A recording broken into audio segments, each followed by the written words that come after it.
নেতাদের কথা শুনবেন না। নেতারা কর্মীদেরকে মাঝ রাস্তায় ফাঁসি দিয়ে নামিয়ে দিয়ে চলে যাবে। নেতাদের কথা শুনবেন না।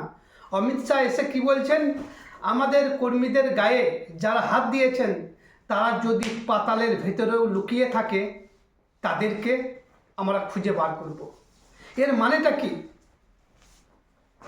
দেশের স্বরাষ্ট্রমন্ত্রী তিনি হুমকি দিচ্ছেন, তাহলে তার কর্মীরা তো এমনিই মার খাবে। তাহলে এখন শাসক দল তৃণমূল আছে, তারা বলবে পরে কি হবে দেখা যাবে, এখন আমরা আগে সোজা করে দিই, আমরা যখন মার খাবো।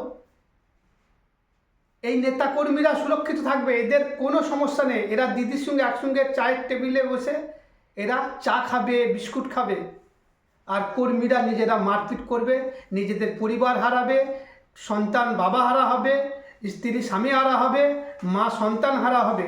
এই নেতাদের কথা শুনবেন না। এই নেতারা কর্মীদেরকে উস্কি দিয়ে চলে যায়, ভোগাত্ম কর্মীরাই ভোগে।